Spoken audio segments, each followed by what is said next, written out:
All right, Ben. Let's do this.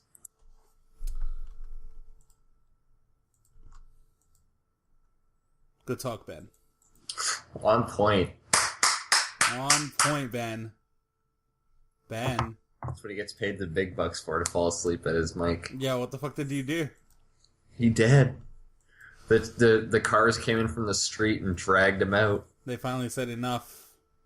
We're tired of not getting our royalties. He's talking, so this is weird. Uh-oh.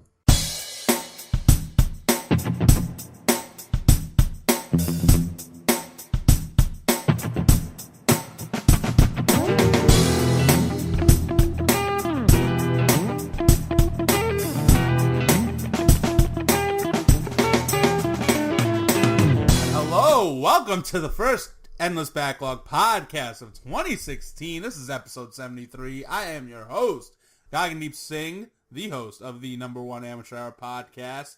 Joining me is Benjamin Minkoff. Good to be here. Someone went down the wrong pipe. Okay, Also joining me is Christopher Compton. Starting the new year off with a choking hazard. Yeah. Need some water? I actually didn't grab water because I kind of killed it while you were gone.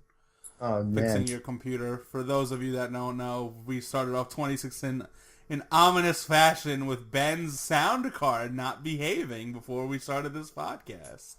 Everything was working, and then Goggin asked me for the countdown, and I sent the countdown out, and they were like, "Yeah, you fall asleep or something? Where are you, buddy?" Yeah, I don't know. And I was like, "Uh-oh." It's like, so I guess we'll do the homework part out of the way beforehand.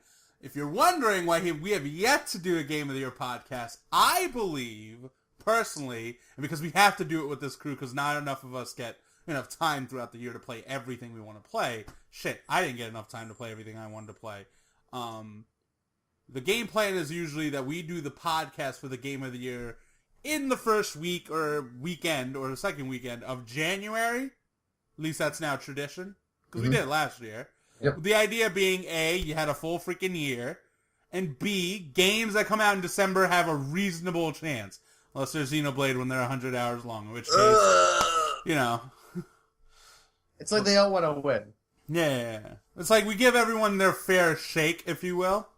It gives us a chance to buy certain games on Steam sale. Because, we got to spend our own damn money to play these games. So, It is what it is. And, in certain cases, Chris this year started teaching. Phil's been more busy with his new job and kid. I mean, he's been busy all fucking year. William went to grad school late in the year. Aljosa went on vacation. Mm-hmm. Ben and I live in the city. Work in the city, sorry. Ben lives in the city. Well, Brooklyn. Yeah, I do. Brooklyn. It's in the city. Oh, now that doesn't count as the city. Earlier, it was totally fine. I was kidding. Yeah, okay, whatever. Anyway, how's the weekend treating you folks so far? See, I'm a supply teacher now, so the weekend... Wow, okay, Chris, you tell me how your weekend was, please. My weekend hasn't ended yet. It's still happening.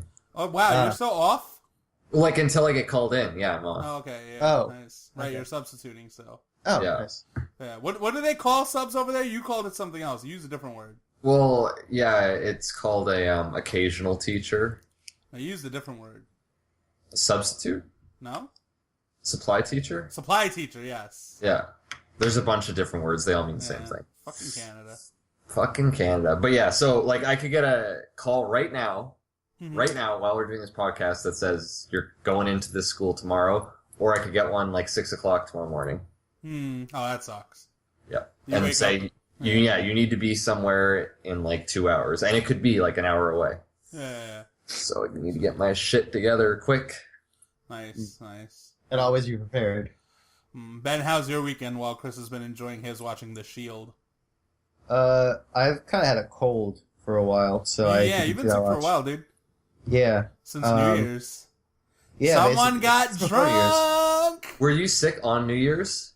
Yeah. I went to bed at like 11:30. Who partied too hard the night before? It's still 2015 for you then. If you sleep through New Year's and you don't see it, then it doesn't happen. That's a fact. My friend passed out on a couch and it's still 2014 for him because he missed 2. He's missed 2 years now. Yeah. That's gotta be tough. He's not doing so well. I told him all the things he gets to look forward to and the things not to get so excited about. Do you get birthdays? Do we have? No, we don't have birthdays. You have behind. Oh yeah, it's just he's 2 years younger than us now. He's kind of like an ageless person sometimes. He's Colin from Lost Odyssey. That's the key to youth. It's not like all these pills and all these lotions and stuff. It's just sleep through New Year's and you get to repeat the same. So Ben, you can't turn 26 this year. Nope. 27. Yeah, you can't turn 27 this year. So. All right, so you're gonna get older than me, and then I can make fun of you when you get to 30. There's a long way to go before I turn 30, you scumbags. I've got plenty of time now. Got plenty of time, whatever. So you can it was not a very interesting weekend, but I got to hang out and I guess play some video games. Yeah, you've done a decent job at getting ready for games. I've been catching up. Yeah. Because I figured we got to pad this 10 list out with some good creative games before we throw in bullshit like fucking, I don't know, Final Fantasy Type 0. It's like, no. It's your fault. Let's put in good... Actually, you know what? Actually, this year, I will hold that L, because I did such a... I looked at my Giant Bomb top 10 games of 2015, and I realized I did such a bad job playing games from this year. You were so optimistic at the start of last year. I know, and then I've been so, not impressed by this year. You were like, I'm going to beat a game every week. I'm on top of my shit. You know what? 2015 was the GOAT year. Yeah. No, I didn't say that. I said, here are the things that backfired in my face. One, I didn't get the 52. I think I'm close to getting 52 games. I think I beat less games this past year than I did in 2014. I think I only did 30, whereas the year before I did 33. Was 2015 when you did all those indie games in a row too? Like those short, quick. Yeah, so the idea was to get them done short and quick. What really ended up happening was that I thought they were so shit. Yeah. I didn't want to play games for a while. Yeah, I remember that happened. You went through 3 games in a weekend and you gave them all just on the forums a 4, a 5, and a 4. And then you're like, Swan, Ho-Ho-Gum, I was 4 out of 10, 4 out of 10. Yeah. And I didn't even Grow Home. I'm Grow Home is whatever. And you're just fuck games. And then you were off. I didn't see you post again on that games beaten thread for 2 months. Yo, it got so bad. In 2014, I was used to just always being on the last page of that thread. In 2015, at one point, I had to go back 10 pages to find my name. Shit. It had gotten really bad for me, yeah. Like I said, there was a 2-month gap there. To be fair, there was also another one that wasn't even bad. After Bloodborne, I was so spent because I was so into that game. I just didn't play. I didn't even play The Witcher 3. Yeah, that's what happened. I didn't play The Witcher 3 until the very end of the year. And The Witcher 3 is if I had played The Witcher 3, I would have been really spent though, because the way I played The Witcher 3 now, I'm like, oh my god, that game's way bigger than Bloodborne too. Yeah. Because I've so funny joke here is that the first time I ever played Arkham City, I did a terrible job of not doing the side content, and Chris has always found that hilarious and said, I need to correct this the next time I play a game like Arkham City. So now that I've told him I'm doing everything in The Witcher, I mean fucking everything, Gwent, all the side quests, every question mark on the map, Chris is like, you overcorrected. Yeah. That's way too extreme, man. That's like someone who goes on a crash diet and just stops eating. That's not the same. You need to find a happy medium there. He's like, I said eat vegetables, not stop eating. Yeah, holy shit. That's arguably Witcher is in probably my top 10 video games of all time, and I didn't fucking touch those question marks after a certain point. I was like, nope, don't care. Yeah. They're not particularly interesting. They're not also the death sentence, unfortunately, because Tom brought up a good point in the since Tom Towers from GameUnder.net podcast. You should listen to them at GameUnder.net. Anyway, because I was discussing it with him. He's like, well, in the context of you do them on your way to do something else, like a side quest, right? Mm-hmm. They're really good at giving the world a sense of, it sells the world. Yes. Because there's something in there. If you actually stop to do other things to go do these things, then they're shit. Right. And I'm like, okay, there is a way to make them. I mean, I still think they're inherently dull, and I wish they were more interesting. But like, it's a tertiary element of the game. It is. And I was like, listen, if you're gonna complain about something, like if something's gonna ruin a game, it's got to be something core at the end of the day, right? Side ops to me are boring in Metal Gear Solid 5, but they're not really my main problem with Metal Gear Solid 5. My main problem is Metal Gear Solid used to have difficulty settings. This one should have difficulty settings. And the fact that Chapter 2 is complete and utter bullshit. It's like parts of the main game. Yeah, because that's a core part of it. Chapter 2 is a core thing about the game. It is the core thing I will need to deal with to finish this game, to feel like I've gotten what I want out of this game. You know what I'm saying? Right. You know, it's like, does the missile level in Bayonetta ruin Bayonetta? No, of course not. It's a bad level, but it's not like, oh my god, the game can't overcome it.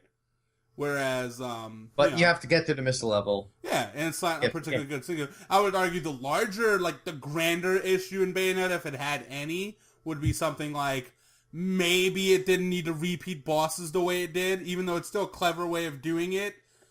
Having better enemy variety would have been the better route. Bayonetta 2 does that. Right. You know, and I acknowledge that as an improvement. Mm-hmm. So, you know, as I've always said, there's certain complaints should not be considered, all complaints aren't created equal, right? Like in the grand scheme of things. Right. You know, like The Witcher 3 has combat issues, I would argue. There's a difference between the combat in The Witcher 3 not being enjoyable versus the combat in certain other games not being enjoyable. The Witcher 3's combat has its moments, right? Because it's not mechanically awful in the grand scheme of things. It's okay, and that game does so many other things right that it helps out.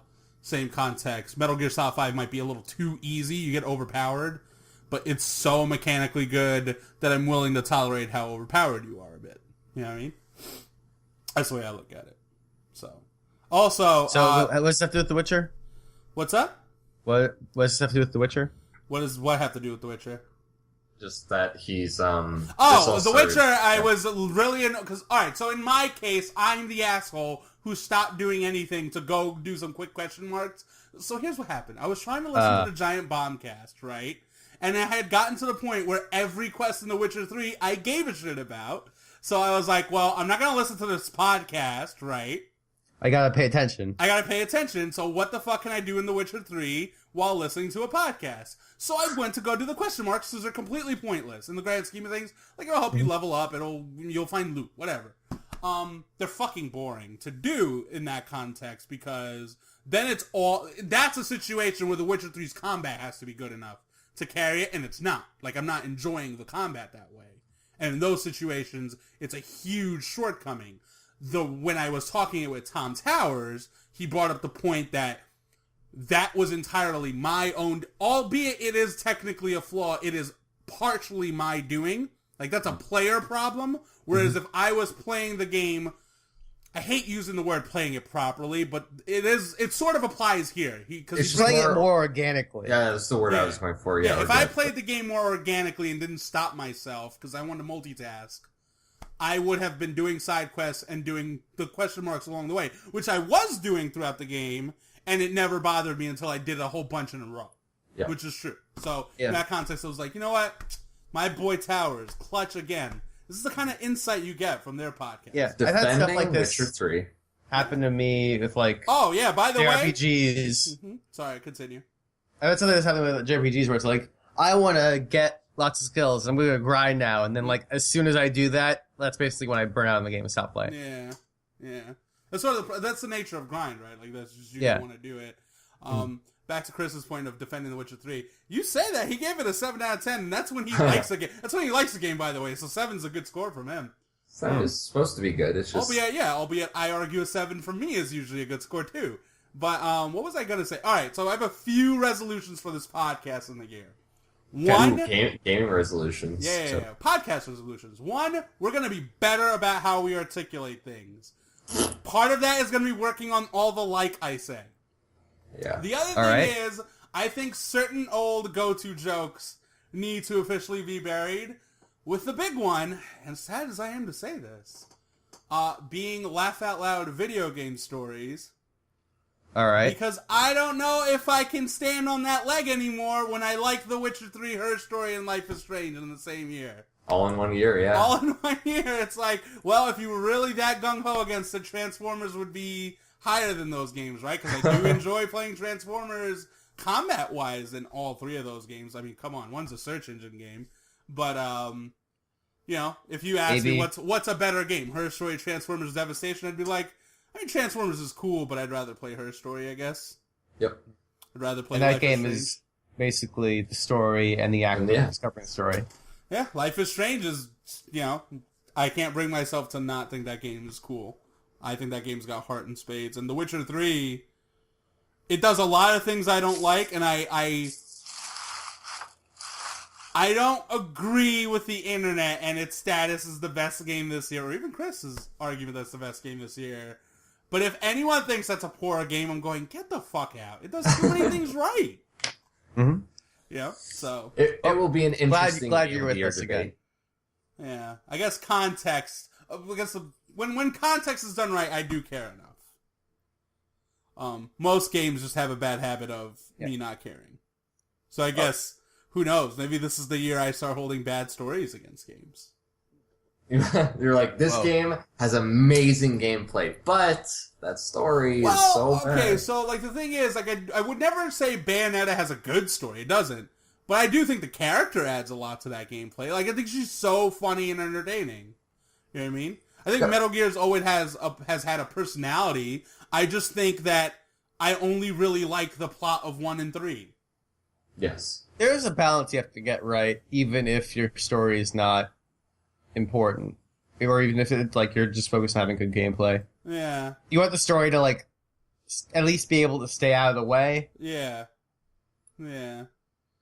I mean, I think most characters. it goes back to if context didn't mean shit, like it was worthless completely, we'd be playing as a bunch of squares, but we don't.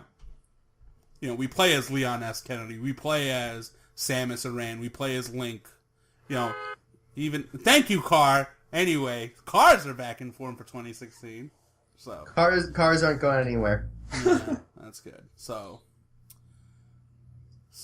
The Witcher 3 is going to be hard to cut, though, this year. The Witcher 3 is a rough out. And speaking of which, Game of the Year season has come, so I guess we can talk about some of the awards. The Witcher 3 has been winning Game of the Year awards left, right, and center. As Chris would argue, deservedly so. Absolutely. And Dragon Age won enough for those last year, and that is a weaker game. Witcher 3 trounced the shit out of, yes. So, Witcher 3 chances a game that you gave a 9 out of 10, Chris? I didn't give it a 9 out of 10. Who did? Oh, that was Kira. No, she didn't even give it a 9. We don't have scores anymore when she did that review. Yeah. Oh, okay, whatever. Yeah. Okay, whatever. I mean, whatever. The point is, you know, it trounced basically any other game. I think the second best game in terms of getting Game of the Year awards this year was Fallout 4. Which I think is actually, initially you wouldn't think is surprising, but when I tell you that Oblivion won in a landslide in its year, Fallout 3 won a shitload in 2008, and Skyrim won the lion's share in 2011. Yep. You know, Bethesda's been on a Game of the Year run. Like, they've been gaming equivalent of Oscar bait, I guess, because they're guaranteed to win. They're Tom Hanks when Tom Hanks was winning Academy Awards, you know? Right. They're the Lord of the Rings. Yes, exactly. But this year, no, The Witcher 3 did its thing. Chris, I guess this is like I mean, it's obviously not going to be an argument that applies on Sunday when we do our podcast, but, you know, it does make you feel...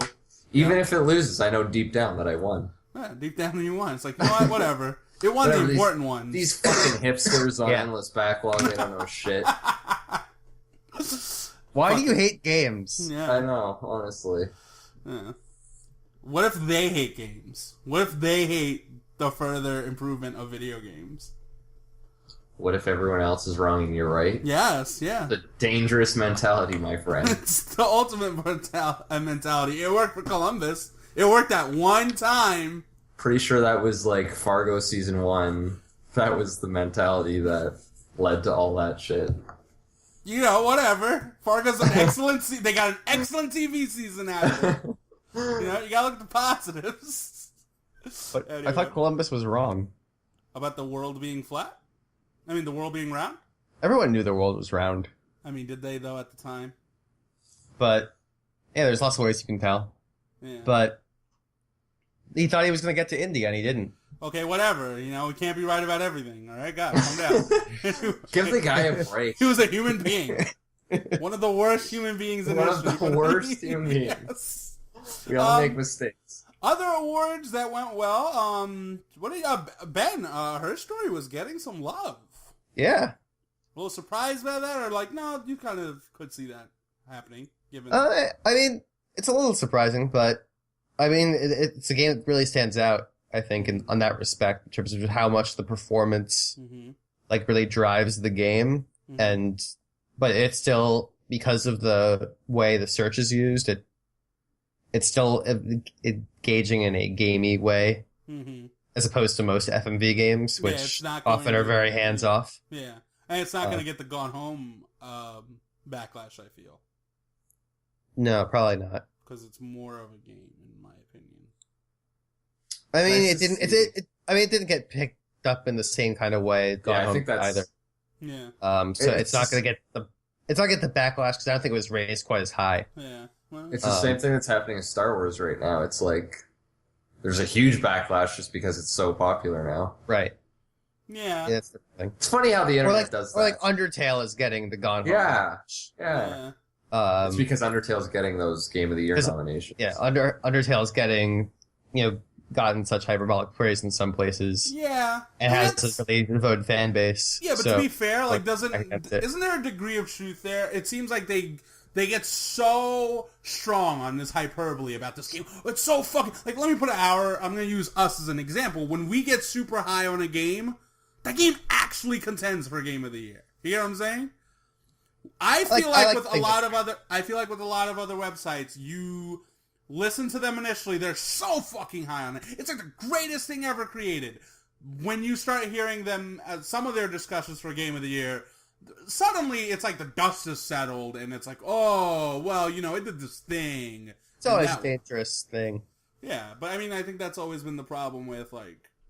Well, I think the people who feel that way about Undertale are sincere. Some of it. I think they all think it's good, but I think when they were just... I think they oversold it to some people. But yeah, it's a game you can kind of oversell, and that's the problem. I know. I mean, I played a lot of Undertale over the last... It's kind of like the weird backlash days. against Dark Souls was, this game's actually not that hard, because the difficulty wasn't really what made the Souls... I mean, yes, the difficulty is part of the equation. It is one part of the greater thing that makes the Souls game special. The atmosphere is another part. The excellent level design, the combat, the boss fights. There's a lot more to it than this. If it was just hard, not that many people would have been like, no, it's special. You have to play it. You know what I mean? And there's certainly other games that are more difficult. Yeah. Yeah. Volgar the Viking would be a classic if it was all about difficulty, but it's, right. No one knows what the fuck Volgar is half the time. I don't know what you just said. It's a really fucking hard game. Volgar seems like a cool game, but... Volgar's rad. It's just really hard. It's really hard.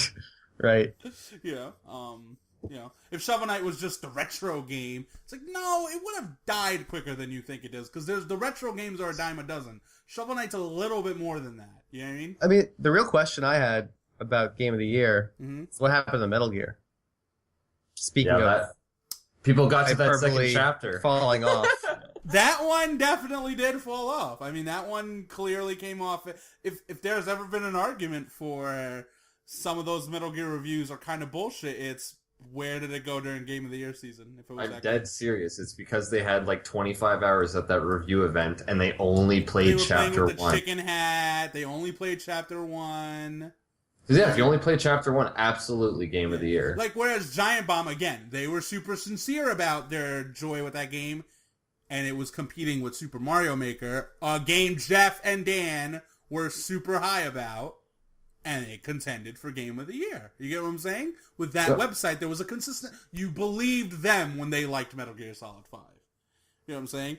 Peter Brown on GameSpot. It's like it's the most far-reaching in ambition. It's the most thematically consistent Metal Gear. And it's like, no, the fuck it isn't. Yeah, I was reading the IGN talking about Metal Gear during the Game of the Year awards, and they're saying how it was the best Metal Gear story. And I'm like, what the fuck are you talking about? Yeah, I was like, yeah. Oh my god, I don't want to talk about that story again. Yeah, I mean, whatever. It's just been degrading.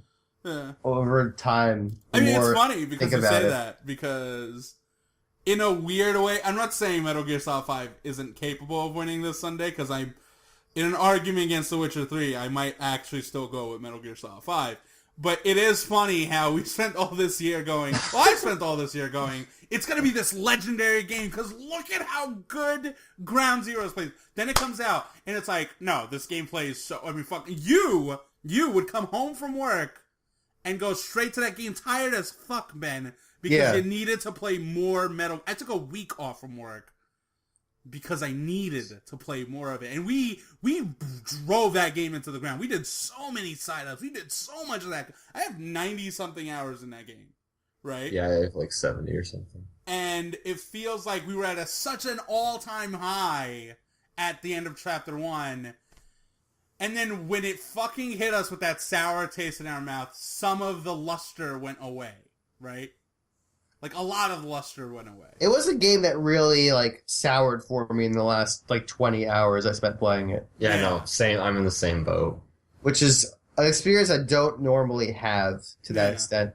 But it's like, now I understand how you could have, like, someone play, say, like, a Bethesda game for, like, 200 hours and leave it feeling like, this game is shit. Yeah. I mean, so I can't mentally bring myself to ever think, because actually that's been my thing, because every time I go to, whatever, I'm annoying, I'm OCD about my little scores on the forum being exactly what I need them to be about a game, right? Okay. So the whole time I've been thinking, I was like, is Metal Gear Solid 5 really a 9? My whole logic to this has always been when I defend myself, when I defend Metal Gear in my head, is that I did play 90 fucking hours, and that first whatever hours, I was so into it.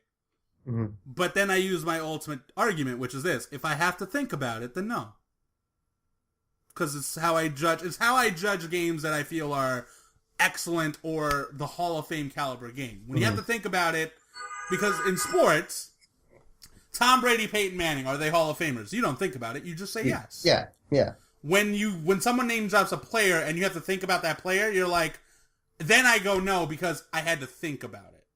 You know what I'm saying? If I ask you Resident Evil 4 or Metroid Prime, are those great games? You go yes, immediately. If I ask Chris, is Mass Effect 2 and Persona 4, are they great games? He goes yes, immediately. He doesn't have to think about it. Mm-hmm. I ask him if, say, what's a game that he might be a little... If Deus Ex Human Revolution is an excellent game, he might think about it. He wouldn't immediately go yes. And in that context, I would be arguing, there you go, not an excellent game. Just because you had to think about it.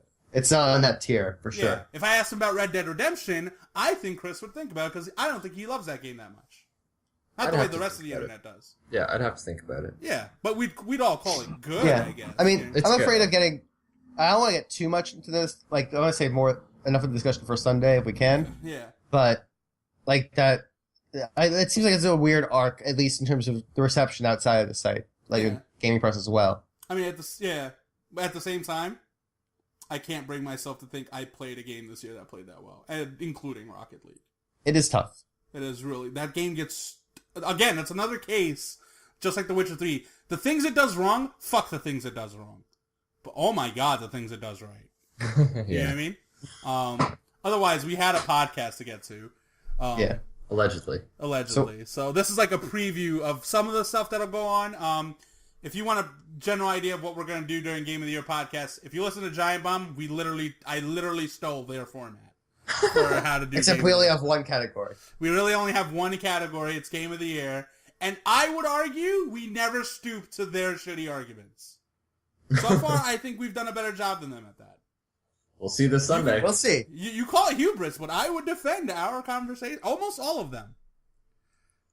We'll see. We'll do what we can. Well, we didn't resort to Wikipedia just yet. Yeah, we didn't. We're never resorting to Wikipedia. That we're not going to do. That one pissed me off so much for Life is Strange. I was like, oh my god. If you haven't played it, that's fine. Just say that. We didn't play it, so I'm not comfortable giving it the best story. That makes sense to me, right? Yeah. If I didn't finish it for best story, why are you giving it best story? Right? Whereas, none of us finished it, but I read the summary on Wikipedia. It's not that good. It's like, fuck you. And I love Jeff Gerson. Anyway. News-wise stuff, there was only really from the Microsoft first-party camp. Otherwise, it wasn't... Oh, that was Ubisoft news. First one is Platinum Games. Our favorite mercenary studio, delayed Hideki Kamiya's newest game, Scalebound, which will not be releasing in 2016. It is now a 2017 game. So we have our first official release delay to next year in Scalebound. Has that ever happened? Like Happy New Year. Soon out of the gate? Right out of the gate, yeah. But to be fair, it didn't have like a finalized date for this year either. It was supposed to be holiday 2016, but it could be just a few month delay to be like the Q1 2017 game, which Q1 feels like the new holiday season. Almost a little bit, yeah. Season shifting. But I don't, like, does Microsoft have that big of a lineup to be delaying shit already? I guess their game plan is Gears of War 4 will be their big holiday game, which probably sells more to their clientele, right? Yep, and Quantum Break is this Quantum year. Break is April. Yeah, that'll cover the... That's earlier. Well, Fable is supposed to be this year. Fable Legends has a beta coming up soon. Crackdown 3 has something coming out in the summer. That shit's getting delayed. Yeah, and then Halo... Their indies are all... A bunch of their indies are set to come out this year, though we'll see. Yeah, Inside. Below, and finally. Below. Yeah. Cuphead, though. Cuphead. Cuphead. The Cuphead is going to be this year's Metal Gear Solid 5. We hype it, and then it comes out and like, man, that's second half, though. It's always the second half. Yeah, I mean, Scalebound, like, that early look, it's cool it had gameplay, but it did look a little rough. Actually, you know what? Now that we joke about this, is there a game we can think of where we don't like the first half, but the second half saves the day? Of the game? Yeah. I don't think so. I can't think of an example like that. Most games tend to start stronger, they finish weak, right? Yeah.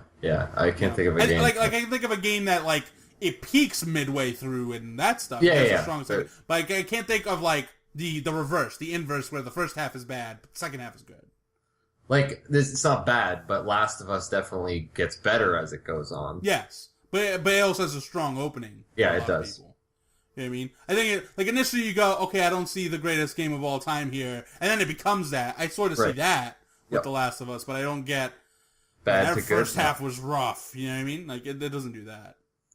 Post in the comments if you can. But I can't think of anything off the top of my head. Yeah, I'll keep the question in mind. Yeah, keep the question in mind. We might come up with it, but, you know. The problem is, like, I feel like all the greatest... Oh, I feel probably the same with films, right? The greatest movies, they all start strong and finish strong. Right? Well, if it's the greatest, then probably has to. So we gotta start thinking of good movies and good games, because those are probably gonna be like that. The other big thing like for... Nier. Yeah, Nier would, I guess, would be an example, except the part where that's not a good game, period. We should play more of it. Microsoft... Because it gets better. Microsoft's other first-party IP, new IP, the game produced by Keiji Inafune. Is it Inafune or is it Inafune? Inafune. Inafune? Oh. Inafune. Okay, so Keiji Inafune's studio concept. What did I say wrong? You're putting like stress in weird places. All right, you say it. Inafune. Inafune. Yeah. Keiji Inafune. Okay, yeah. So I was saying it right the second time. Okay, Keiji Inafune. Keiji Inafune's studio concept producing, and Armature Studios, the people who made Batman, Arkham, Blackgate. It's the director being the director of Metroid Prime, creating this new action adventure called ReCore. That game has now been delayed, and apparently there will be a PC version, right? Yep. Mm-hmm. And we can confirm that in January 5th, 2016, there is still zero gameplay for this game. Least surprising delay of the year, definitely got to be that one, right? Right? Well, I just don't know how big it is yet. I don't even like know the scale of that game. Is it a budget title? Is it a? I would imagine it's a $20 game. Yeah, right? so it can't be like But I mean, it could still feasibly come out this year if it's only. I don't know. No, I still think it's going to make this year. I just think, like, the whole time... Initially, I had, like, this weird placeholder summer 2015, and I'm going, like, no? No? Like, that's totally going to be a holiday thing, because it's too close to show no gameplay of any kind right now. Right? Right. Otherwise we can't really comment on whether or not it'll be good. Other than, yay, at least it's Microsoft's new IPs. Yeah, whatever. Do you feel like with these two delays, though, Microsoft will unfortunately respond by making sure... Let's say Gears of War 4 needs a delay. Do you feel like Microsoft gives games like Gears of War a delay? Or will it do the feature creep thing like Halo 5? Because Halo 5 probably should have been delayed. In the sense that... the lack of a big team battle. The lack of the content that was missing should have been their day one. I don't think they want to miss their holiday stuff. I feel like they think of that as their strength. Yeah. And I mean, they've definitely pushed stuff out early to their detriment before. Mm-hmm. And I mean, they're going to want to avoid like another Master Chief Collection debacle. Right. But I still think they definitely want to keep something in holiday. Yeah. Yeah, because if Gears gets pushed, they got nothing. Yeah. I mean, that's all they have against Sony. Really, it's their game lineup. Yeah. They need to keep pushing that. Unfortunately, but I mean, I don't know. Some of their me and Chris have an Xbox One, so we'll naturally play the Xbox One stuff. Although we didn't buy Rise of the Tomb Raider because we're both like, no, the PC version will be a thing. Yeah, which is coming out this month. Yeah. Unfortunately, 2 days after The Witness, so I'm Steam sailing Tomb Raider. Sorry, John Blow gets priority here. At least on this website. And the whole thing I was thinking is that, you know, when there was a weird gaffe thread, and I didn't bother fact checking this or anything, but apparently they were humoring the idea that Splatoon outsold Halo for the year, because Splatoon ended up doing 3 million for the year, which is actually a pretty good number when you consider how bad the Wii U has done, right? Yeah, that's pretty great. And the thing is, I was thinking to myself, well, honestly, 3 million for Halo in 2 months isn't that surprising, considering we haven't even heard a lick of numbers since that initial week for Halo 5.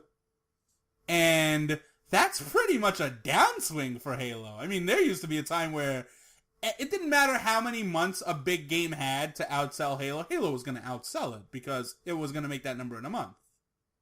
It did so well back in the day, right? It was one of the top. Yeah, but nowadays, Halo, I feel like, is like Mario in the sense that, of course, it sells, of course, it does strong, but the era of it being this commercially mega franchise has ended. Yep. And I think the Broken Chief Collection was the final nail in that coffin. Yeah.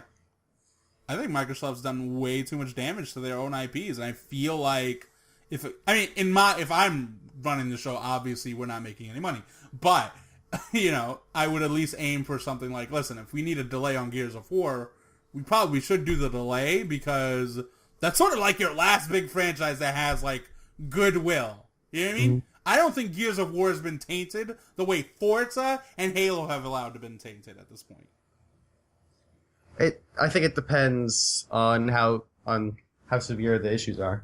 Yeah. I guess. But, I don't know. You know. All right. Well, that's the Xbox One's year, I guess. Hopefully Quantum Break is strong in April. It's got a TV season connected to it. I don't know what that is. Anyway, Ubisoft there's a big rumor going around. You can check this stuff up at Kotaku from Jason Schreier. They've been I think there are actually two different leaks. What was the second leak? There's stuff coming out of Kotaku. At the same time, there was someone posting on 4chan alleging they were an Ubisoft employee. Okay, so we're going to go with the Kotaku one, because the 4chan one I know. is a little bit more questionable. But they do kind of... They do echo each other, so... Okay, fine. Anyway, the larger leak is the following. In theory, there will be a Watch Dogs 2. I don't think that's too much of a far-fetched idea. Watch Dogs 1, sadly, did really well commercially. I mean, should I say sadly it was a new IP? It was very highly anticipated. Should I? A lot of pre-orders. Should I at least be happy that a new IP did well? It's a new IP, I guess. No. Not when it's that new IP. I don't know. Oh, it is. Then again, it is Ubisoft, so maybe out of the gate they stumble, and then the second one is that game we wanted the first time. Yeah, so yeah, true. There's that potential there.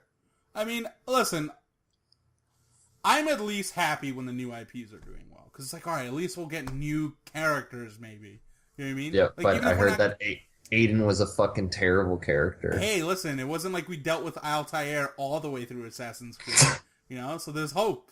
True, they'll get rid of him and get. So maybe he's not the protagonist of Watch Dogs 2. Yeah. So there's always that chance. And in general, I hope it's a sign. I hope it and Destiny, the lone thing all of them should take from Watch Dogs and Destiny is, if you market a new IP, you can sell it, you assholes. It's not the awful bet that you think it is. Anyway, but Watch Dogs 2 will be set in San Francisco, which I'm having the hardest time thinking of a game set in San Francisco. Mm-hmm. So Driver San Francisco by Ubisoft. San Francisco, yeah. Oh, also by Ubisoft. They must have a thing for that company. Well, I think it's the first time they don't celebrate freaking Montreal, Canada as like this important thing. Wasn't Crazy Taxi kind of based on San Francisco? It sort of was, yeah, because of the weird traffic stuff in there. Yeah, that makes sense. Crazy Taxi, Chris. That's a weird game for you to be name dropping. I know. It just came to my head when you said San Francisco. Nice. The other one is, this is the crazier one. This is like Signs of the Apocalypse shit. Assassin's Creed Egypt is gonna be the next big setting for Assassin's Creed. But the real Earthshaker is, it might not come out in 2016. Assassin's Creed might actually skip this year. What? Crazy, I know. This is what happens. Crazy. Ben sleeps through a New Year's. Yeah. Now we're stuck in this weird alternate dimension where Assassin's Creed might no longer be a yearly franchise. And thank God, because from the sounds of it, it needs it. Yeah, but does anyone really believe that? You think that they'll just squeak it out? My thing is, Assassin's Creed still does really well. Yes, it does. You know what I mean? I think the idea, judging by the Kotaku article, is, Unity was such a disaster. Mm-hmm. They feel like they're losing mind share. There's some burnout with the franchise. Sales are probably slipping. Yeah. So, take some time off. Make a stronger game. Give consumers some time to get used to the idea of another Assassin's Creed.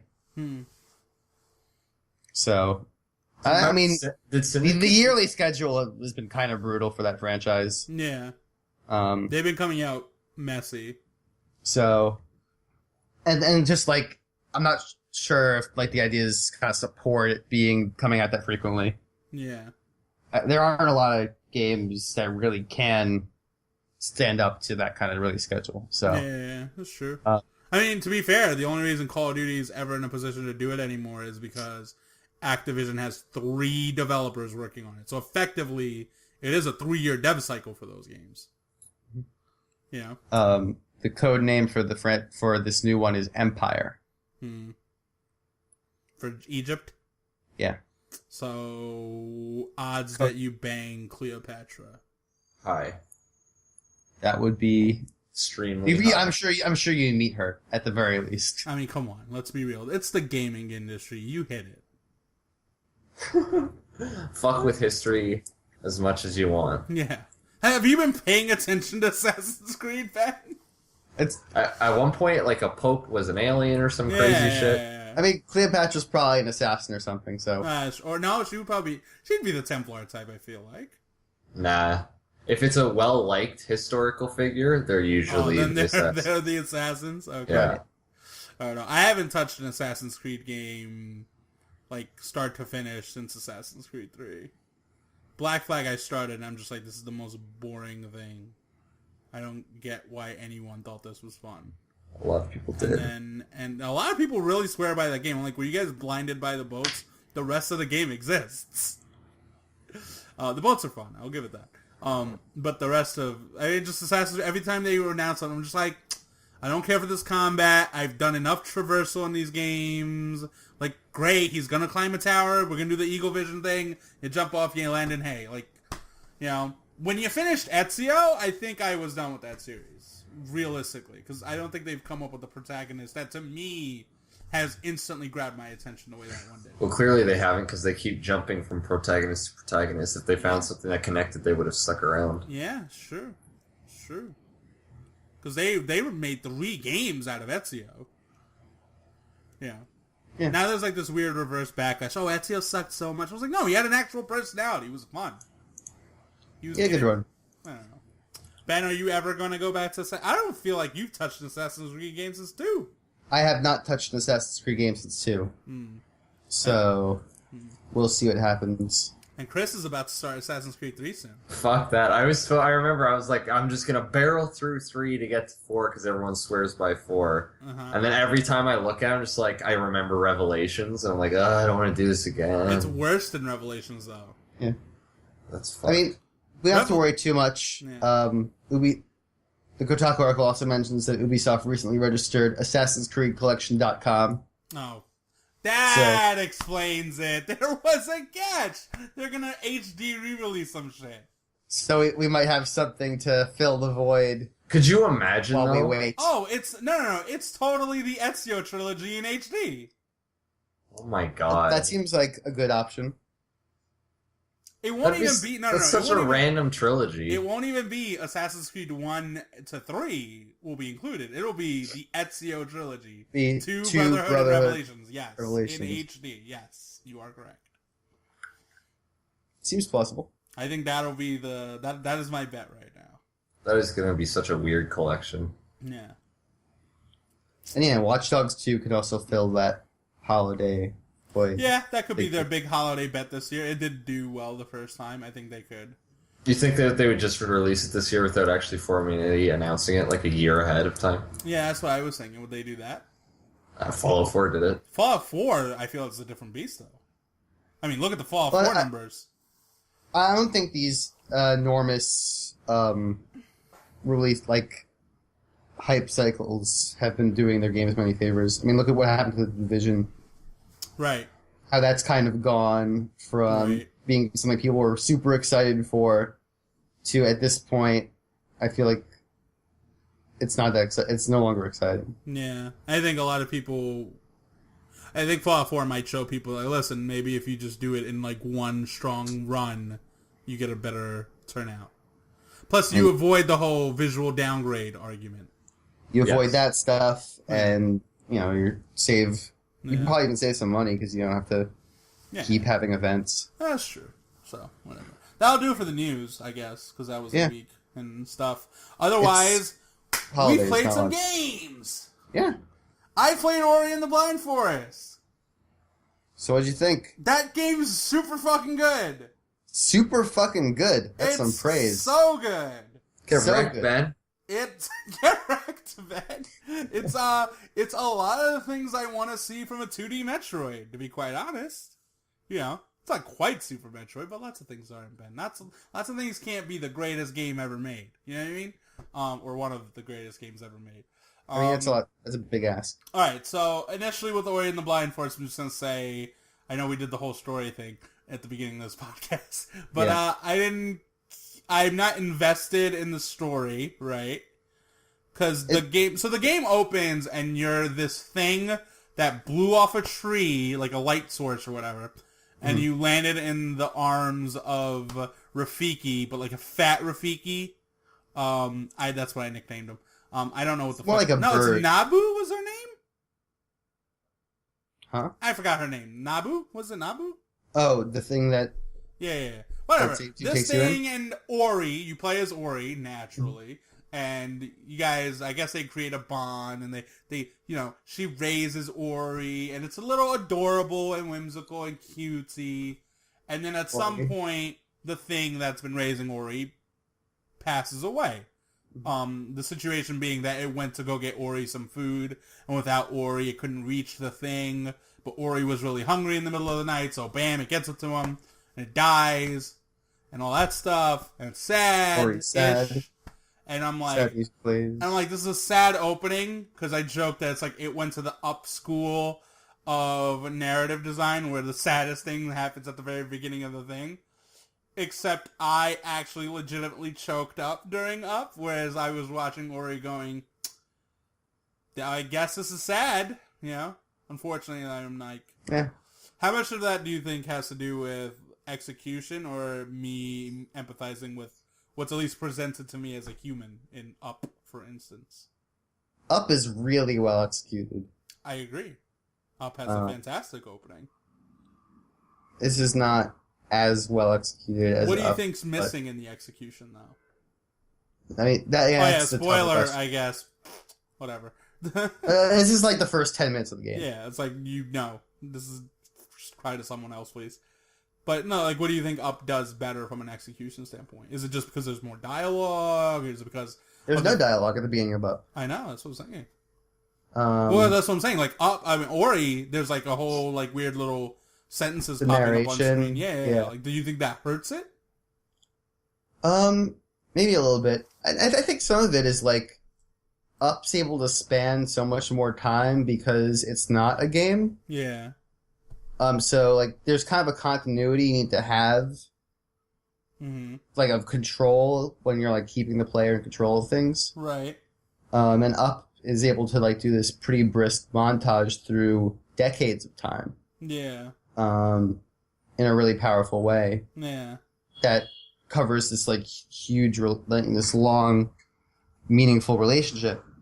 And Ori's, it seems it's a shorter thing because it kind of has to be. Right. I mean, and there are parts of it that are they span a bunch of time, like when the bridge is being made. Yeah. Which I thought was really nice. I think Ori does a lot of things kind of well, but yeah. I just feel like these are difficult things to really. I wasn't emotionally invested though. I feel like and that's basically hurt the overall. The plot isn't overbearing. Like I could give the game that, but because I'm also not invested, I'm just really in it for the game mechanics more than anything. So like the whole premise of the story is the forest needs to be like lit the fuck back up. Yep. The forest is kind of slowly dying. Yeah, the forest is blind, if you will. Yeah. There's a bird that apparently is trying to kill Ori and just stop the forest from, getting lit up again. Mm-hmm. And there's actually a really cool scene with the bird that I think I wasn't expecting. I thought that was relatively well handled. Yeah. But overall, I think there's not enough, like, the narration doesn't do enough to really get me invested and all that stuff. But the gameplay... The story's more a framing device than anything else. Which is fine in the case of this game. Yeah. If that's... Because the gameplay. The gameplay is really well done. I think people will respond to Ori as slippery, which I think is a good way to describe it. He is slippery when you move him around. I would argue he's not, like, razor tight, but it feels great to actually move him around because he's got such momentum to him. Yeah. He sort of just flies when you go for a jump. I really could do with a better wall jump, though, right? I feel like sometimes the wall jumps, when I'm holding the button, I don't get enough hang time. I feel like it doesn't have that same level of inertia you get from, like, a Mario wall jump or even Super Meat Boy. Part of that could be the audio design, right? Those are pretty different wall jumps. Yeah, but they're similar, but I always feel like they feel great in those games, though. Whereas Ori, if there's one thing I feel like the game feel isn't where I want it, it's a minuscule thing, let's be clear here. It's that wall jump I want to be a little bit better. Yeah. But what really makes the game shine is that for whatever reason, and I don't know why, every time I kept thinking of this game, I kept thinking Super Meat Boy. Going in. And then the more I'm playing it, I'm going like, no, it's fucking Metroid. It's literally fucking Metroid, if anything. Right? But it's not ideally Metroid, right? And that's what's making it really cool to me, because it does this structural thing. And I've badmouthed a lot of Metroid-like games on this podcast. Not because I hate that genre or anything. On the contrary, I want to see that genre be done really well. But the thing, for instance, I don't like in Guacamelee is that, to me, they got the superficial understanding of Super Metroid that you get an item and now you can open a different color-coded door, right? And Super Metroid, when it's done right,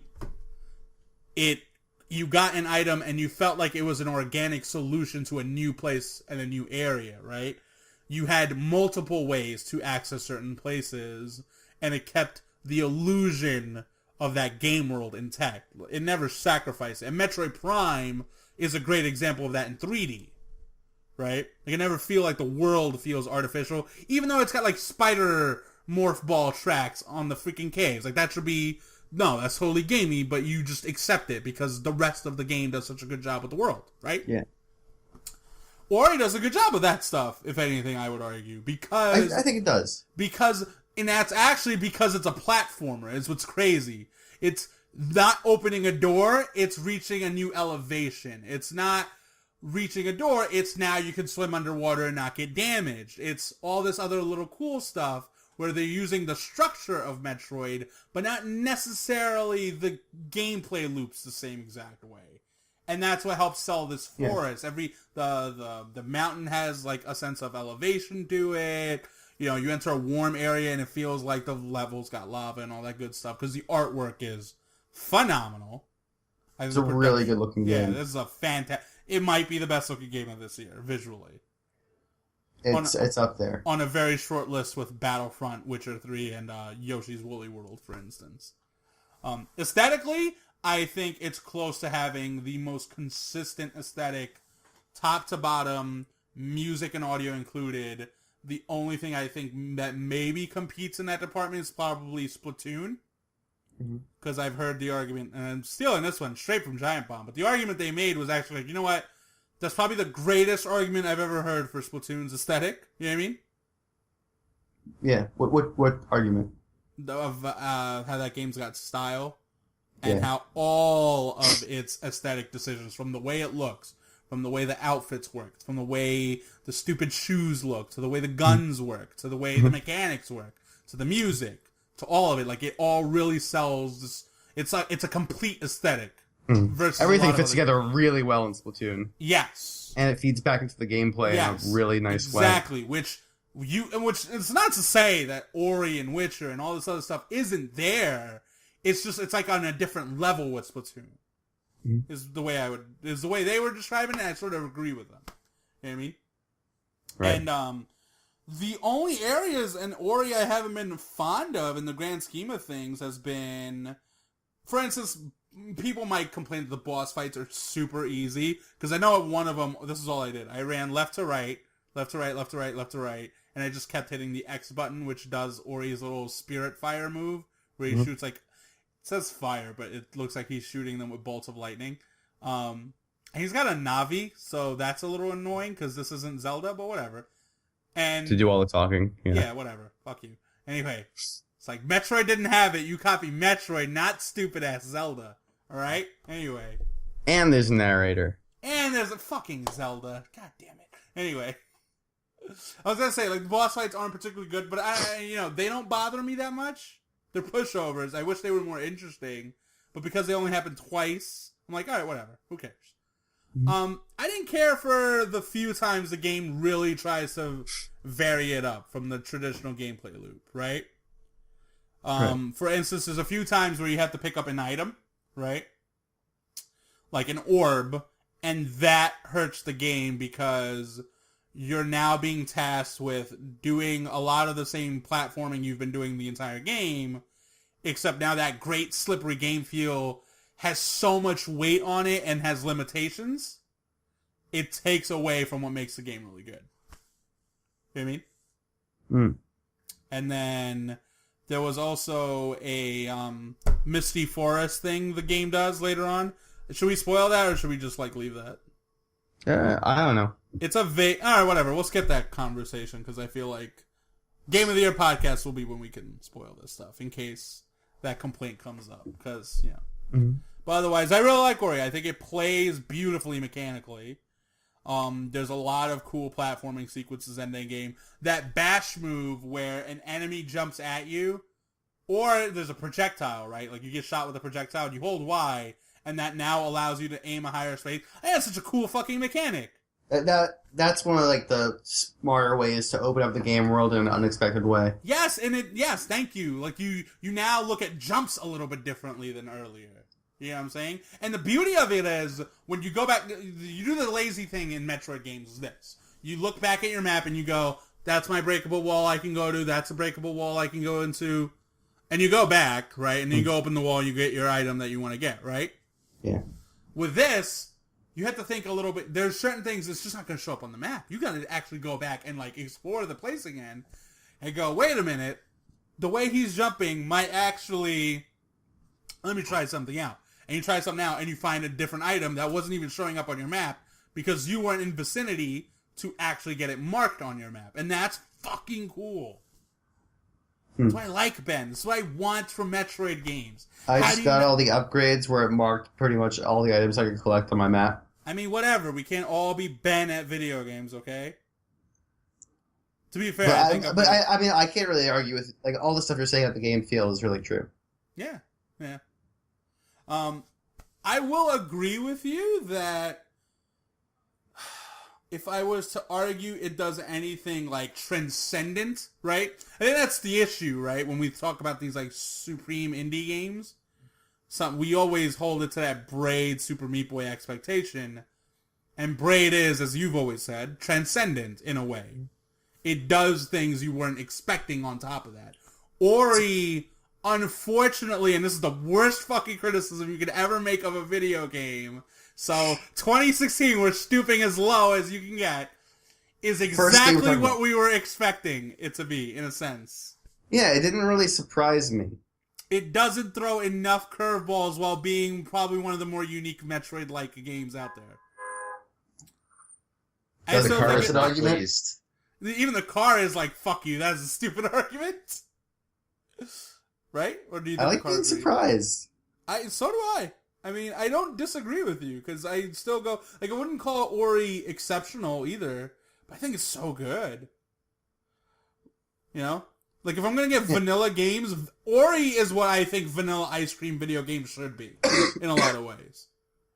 And I think calling it vanilla is super unfair. At the same time. You know what I mean? So, I really like Ori. I think that's a cool fucking game. Yeah. It's been enjoyable to go to. I'm looking forward to our podcast on Sunday and you give me the anti-chamber treatment one more fucking time. You fucking heal. Anyway, for what? For just whatever. Ori, maybe some other games. You know, there's infinite possibilities. An infinite factory of possibilities? An infinite factory of possibilities. I just started Infinifactory basically this morning. The cringe on Chris, I can hear it from here. So I don't have a ton to say about that yet, unfortunately. Okay, fine. I mean, I'm just went through the tutorial area more or less. You want to keep it under the radar for now? Yeah, I mean, it seems solid. Like I love those kinds of games. Yeah. We are so lucky to have two Zachtronics games in the same year. Yeah, TIS 100 and Infinifactory. It's got such a cool year. Because they're both... I mean, I played War of TIS also, and that game is bending my mind in cool ways. Mm-hmm. And I don't know if I own that game. You got I'll TIS? check it later. I don't know if I own that game. I own Infinifactory, obviously, because, you know. You might not. But otherwise, you played Undertale. But I spent more of my time with Undertale. Mm-hmm. And talk about a game that surprises a lot. I really enjoyed that game. So what is Undertale as a game? At first glance, Undertale is a kind of loving tribute to JRPGs in the vein of Earthbound. Right. Taking a lot of inspiration from, like, say, the last battle in Earthbound, using non-fight commands to win combat. Mm-hmm. Beating enemies without violence. Yeah. It's also a thing from Shin Megami Tensei.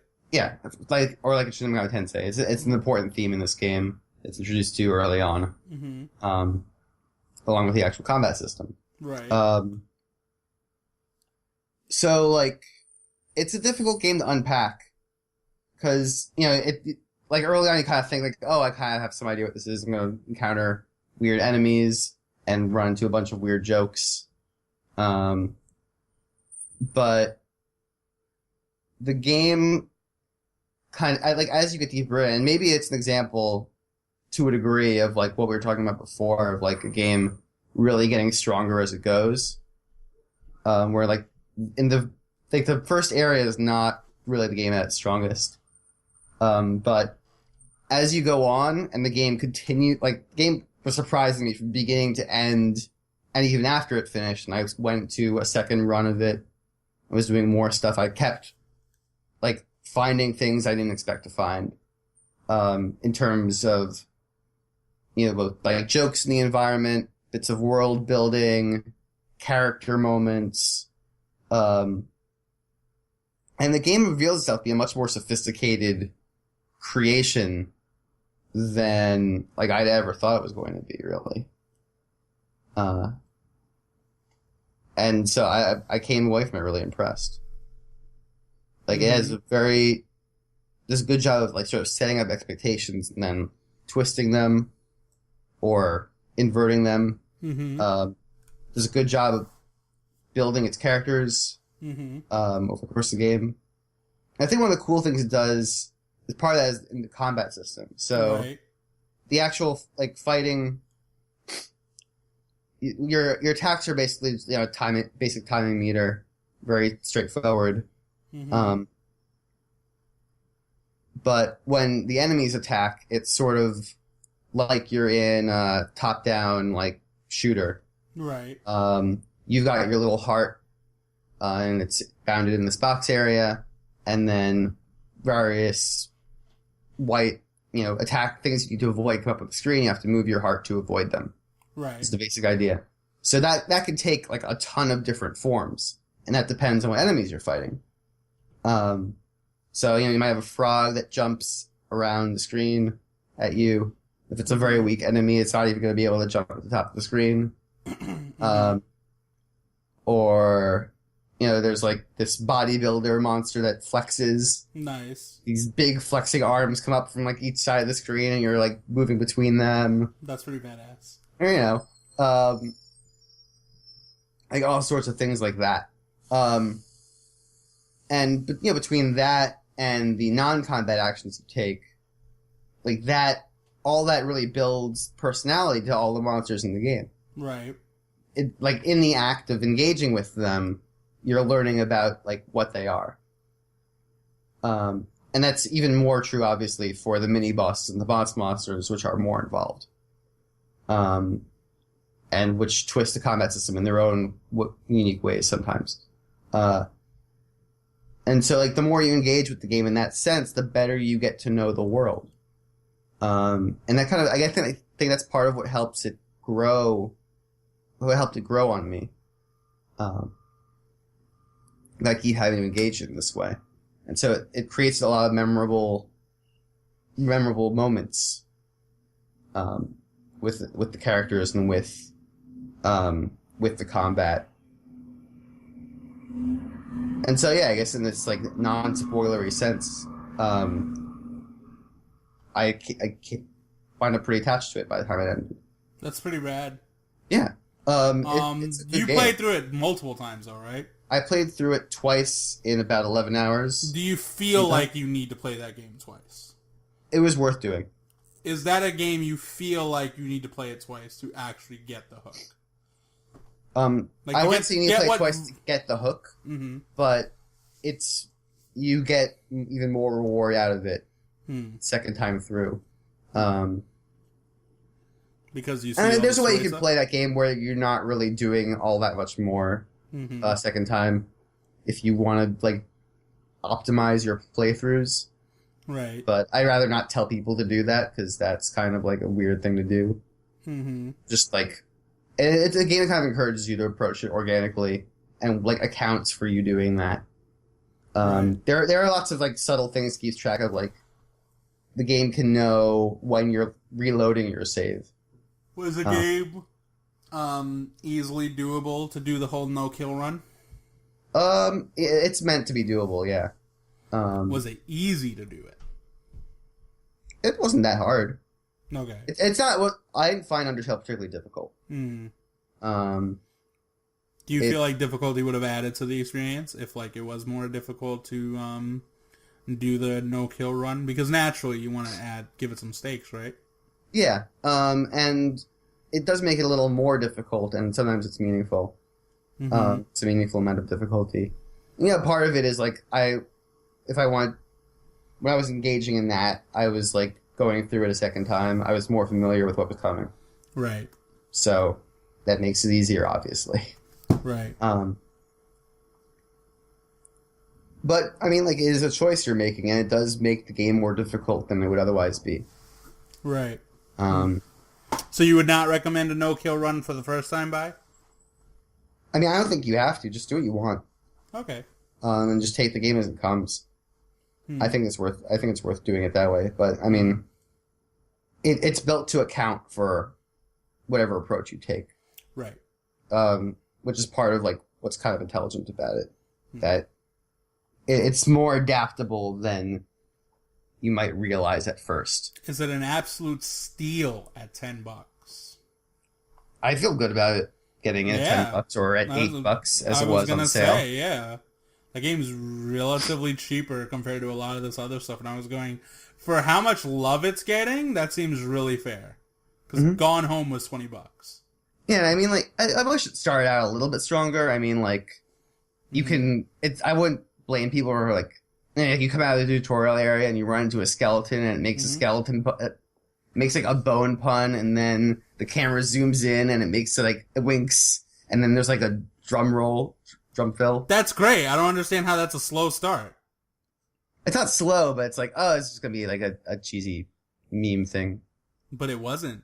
But it wasn't. So it created a swerve. It created a different expectation than what you actually ended up getting, and thus you were surprised. Thus, puns continue to prove their excellence. Just throwing that out there. Another win for puns. I thought I had a bone to pick with that game. Yeah, but you didn't. Nope. You wrong. Undertale does sound right. Broke into my heart. I might play it. Nice. My game plan is next to do Soma right after I'm done with Ori, because Aljosa is relatively high on that game. And I don't know if he's back from vacation by then. He's not. Oh, wait, Yeah. when? Sunday. No, Maybe I'll I install think that it mod comes for back Soma Tuesday. that keeps the enemies from attacking, and I'll play it that way. Oh, what? That sounds so stupid to me. It comes back Tuesday. That's 'cause Otherwise, I'm not going to play the game, so... Why not? Because I don't like horror games. Don't be a bitch, Ben. You played Silent Hill can't 2, the help it. greatest horror game. I played Silent Hill 2 surrounded by friends. Oh. You chicken shit. Anyway. Like, I had, like, 4 people on a couch watching me play it, and we were talking as I played. That was your Silent Hill Chronicles. You fucking had 4 And it was people. still amazing, because Silent Hill 2 is that good. Silent but- Hill 2 is fantastic. It's just, yeah, but if I had to play that on my own, I wouldn't have gotten through it. I would have stopped at some point in the apartments. Dare I say Konami's best game, Silent Hill 2. Up there, for sure. It's up there, yeah. Zone of the Enders would be there, Metal Gear 3. But yeah, Undertale is definitely something I'm going to bring up. So yeah, try to get that one in. That's literally going to be the only thing I have time for, though. Is going to be Soma and then Undertale. Anything else is basically like, well, I did a poor job. My bad, 2015. Yep.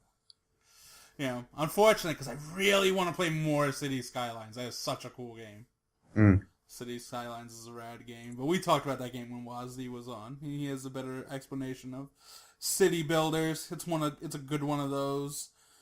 Last but not least, though, late December release, Christopher Compton.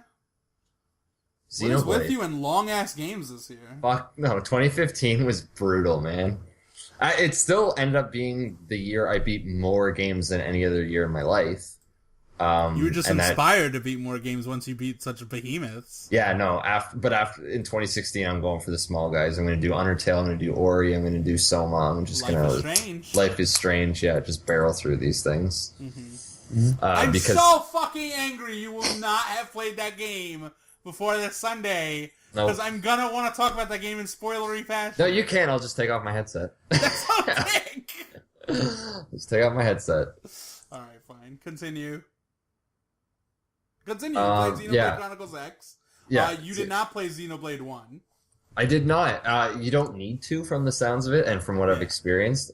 I wish I could have. Xenoblade I was always interested in, but I couldn't find a fucking copy of it on the Wii. Yeah. It's like they added it on the Wii U store, though, I think. It's on the Wii U store? Isn't it? I may be wrong. Continue, though. It was hard to find. But yeah, so a lot of people were really excited about this one because a lot of people really liked the first one. Yeah. I was interested in that, and I liked all of the trailers I saw for it.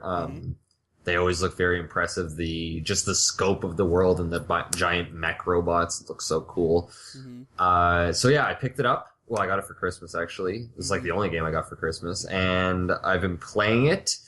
And the world is amazing. That is the one thing I can absolutely say met my expectations from those trailers and everything I saw. Even on the Wii U. Even on the Wii U. Like, that is a beautiful, beautiful game. If The Witcher 3 hadn't come out last year, I would argue that was the best world of last year, hands down. Not in the sense that there's a bunch of people out in the world that makes the world feel alive and living and breathing in the sense that The Witcher is, but just so many of the monsters are so beautifully created, huge diversity. It just feels like this monstrous ecosystem, and you're just this tiny part of it, and a lot of the landscape is very diverse. Sometimes there's these huge ancient plates just sticking out of the ground that you wonder, where did that come from? And wherever you can see, you can go. You can scale mountains, go through these large ravines, jump off waterfalls. There's no fall damage to speak of, so you can just go ham and explore anything you want, which is really, really fun. That's actually kind of badass. Yeah, no, I the first time I dove off the waterfall, I was like, and I fucked this up so bad. And then my character just landed, and I kept swimming. I was like, what? I can do that? So that was really cool. Nice. It's great game design, if anything. That's awesome. Yeah, no, if you're gonna create a world like that, fuck fall damage. Just it's like, I don't want to be immersed that way. Yeah, just let me, because like The Witcher, you fall down a 2-foot cliff, Geralt's legs break out from underneath. Yeah. Sometimes there are points in The Witcher 3 where you're like, man, I really want to just jump off this fucking cliff. Full Spider-Man 2 off the Empire State Building style. Yeah. So that's probably easily my favorite part is just exploration in general. Definitely worthwhile. As for the actual, so a lot of the missions do take place in this kind of, there's a central hub. Did everyone ever play those dot hack games? Yes, I did. Okay. This is sort of like a weird version of that. It's not in the sense that you're playing an MMO inside of a video game. But it's in that there's a central hub, and it's kind of structured like an MMO in that you get quests from specific people, and then you go out into the world with a small team, and there's people out in the world who are NPCs that you can kind of have to come with you, but they're not real people, and sometimes bulletin messages will come up as if they're real people, but they're not. So it's MMO light. Right. And in the sense that it's MMO light, it picks up some of the worst tendencies of MMOs, unfortunately. In the sense that a lot of the quest designs revolve around collecting items or killing a certain number of enemies, which in and of itself isn't great. It's an even bigger problem when the world that I just spent a little while trumping up, that it's this awesome thing, it's so massive when they say, go collect 10 of these things, and give you no sense of direction as to where they give you. The world is sectioned off into like these big 5 basic category, or these territories, but these are massive territories. And just to tell me this is in Primordia is nothing. That's nothing. You might as well not just say the name of it and not even tell me which. It's like saying this is in Europe. Yeah, yeah, you can find this in Europe. It's like I can't I can't. So I have my phone with me at all times. The second I get a quest like that, often when it's killed this specific monster, there will be like a little pin will show up on your minimap, and the minimap is actually right on the gamepad. Uh-huh. So you just look down at your gamepad. And the fast travel system is really helpful in the sense that basically there's these probes in certain areas that you can put up, and as soon as you put up a probe in an area, you can fast travel to that location every single time. Mm-hmm. So traveling isn't really a problem after a while. The early goings is definitely the most cumbersome part of the game, just because you haven't been anywhere, so you can't fast travel places. But when they're like, kill a specific monster, boom, it's on the radar, easy peasy lemon squeezy. Mm-hmm. Go find 5 lemon squirts. It's like, I don't know what the fuck that is. I don't know where that is. Thank you, app on my phone, for telling me exactly where that is. So that's a problem. One of the bigger problems is that this game has so many mechanics, so many gameplay systems, that it straight up does not tell you about. It is all behind the scenes stuff. Mm-hmm. For example,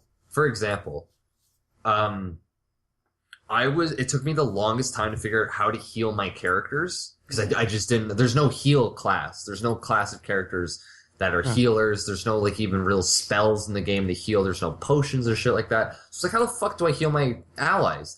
It turns out when a character shouts out something called a soul voice, they shout out a command, and if you use that command at the right time, there'll be like a little flashing indicator with like a kind of a time limit. If you use it at that time while you're in the vicinity of other characters, you'll heal all of them. But It's not like a spell. Right. It's not a healing spell. It's random? Not really. You can, after a while, again, it's one of those games where the more you play it, the more into the rhythm you get, and then things don't seem as random as they did in the beginning. Right. So if you're using all melee attacks, someone will call out, use a ranged attack. Boom, you switch to a ranged attack. Or they'll say, use this AoE effect attack. You use that AoE effect attack. And it's the rhythm of the fight. If you keep using abilities, they'll shout out for more abilities. If you're just using the standard attack, then nothing will happen and you'll just die. So that was very strange. Things like passive skills, they don't even tell you how to equip them or that they even exist really. There's just a lot of systems like that. Like currently I'm kind of blanking. You can call out for certain team members to work on the defensive or focus on healing, stuff like that. So it can get as kind of microscopically or micromanaged as you want it to, but the problem is, again, it does not tell you how to do any of that shit. Do you have to wiki it, or like eventually over the course of the game I just started picking it up. Yeah. Eventually, some things I did wiki, but most of the stuff I just started picking up. It gives you like these broad strokes of this is how to complete objectives and this is how to progress the story. But when you get into these combat scenarios where you have to be on the ball, and if you don't even know what the ball is, it's like you're just fucked. I guess not to be fair. But when Kira was describing the first game, I can't remember which episode she was doing this, but she explained that a lot of the things Xenoblade Chronicles doesn't explain to you either. And then I remember us getting like a dude in the comment section. Apologize for not remembering your name, but he went on like this really descriptive path of like what you do with it, like what really makes the combat sick. And part of me went, oh, that would be a cool thing to learn organically. And then other aspects I was going, that's maybe something they should have taught you. Yeah. No, I feel that the same way with Chronicles X in the sense there are some things that I felt really proud of myself, I guess, when I figured it out. I'm like, oh, okay, that's how that works. Yeah. Whereas other times I was like, I needed to know that hours ago, please. Yeah. And I felt stupid for it.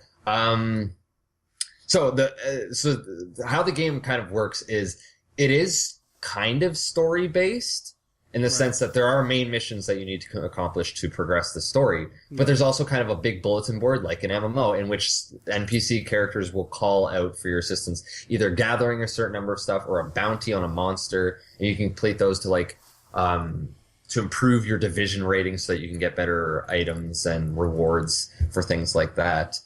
But the ultimate kind of problem is that the story takes a real long time to get going. It has a really cool introduction, big opening cutscene. Earth gets destroyed in the first, 10 seconds of that game. And it's basically you're on this new alien planet and you're trying to survive with whoever's left on this planet. So really in New LA. In New LA. Yeah, that's what they call it. It's New Los Angeles. On the planet Mira. So really cool setup, a lot of potential there. And then they do nothing with it for a good 15, 20 hours. It's just exposition and setup. Yeah, it kind of makes me think of, honestly, Monster Hunter, the way you're describing it. Not that, Monster Hunter doesn't have a different rhythm as well. No, I get that. Yeah, in the sense a lot of the questing in Monster Hunter is go here, kill a lot of these, bounty do a lot stuff. of this, do this bounty. There's a major hub city that you usually do all your stuff at. Right. There's a loose narrative connection to it all. It is very loose. There are times where there are kind of flashes of brilliance in the story, or a story twist that I find really interesting. I'm like, oh, I wish this was kind of condensed a little to make this story have more momentum to it, but it just doesn't. Or they invested more in the story. Right. But the ultimate problem with the story progression isn't even that so much. It's in the sense that sometimes in order to unlock the next story mission, you have to have surveyed a certain amount of a region. And if you haven't been to that region because you had no reason to previously, that means you have to go out there. Again, there's no fast travel there because you haven't been there yet. You have to go out there and just run around installing probes for a while to get your I am survey. shaking my head in sheer disgust. I don't like that. Yeah, that sounds so stupid. Fuck yeah. RPG. Because it'll be before you can accomplish this main chapter mission, you have to do two things. Well, you have to be this level, so I guess that's three things. That's fair. Level of requirements are important. Yeah, if I can't if I can't beat the boss, yeah, that's fine. You have to complete a certain... On top of the main missions, there's also these things called affinity missions in which you become... quests. Yeah, side quests in which you become closer with certain characters in the game. That's fine, too, because I guess I need to establish a connection and progress this person's story to the point where it lines up with what's going on in the main story. Okay. That's okay, I guess. That's in the range. But the fucking survey stuff is annoying. That's just stupid. Come on, now you've gone too far. That's really... Yeah, I don't like that. No. Because it just kills my momentum so hard. It's chapter 2, but the whole game is chapter 2. Sometimes it can be a little chapter. It doesn't take as long as the thing. And after a certain point, it kind of stops being a problem because chances are you have surveyed that place enough. Right.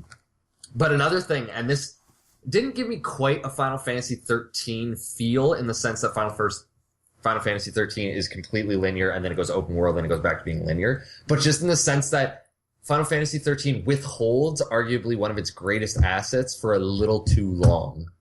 In the sense that one of the things I was most excited about for Xenoblade Chronicles X is those skells, which are the big gun. The mechs. Yeah, mechs. Yes, absolutely. Don't give it to me immediately. There needs to be a progression. You need to build up to that moment. Right. For sure.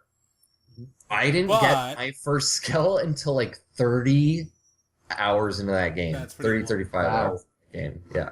And that's not me dicking around even exploring that much. I mean, can you really say that, Chris? No, because typically in video games, even The Witcher, you can ignore a large part of that world and just focus on the main story. Okay. You really can't do that in Xenoblade because you have to do those survey missions. Right. So I had seen much of the world at that point, so I don't need to fuck around too much. So basically they took the Chris sticking around period out of the game. Yeah, they made it mandatory. They made it part of the experience. Yeah, exactly. So, which again, if you have a world that beautiful, make me explore it a little bit. Sure, fine.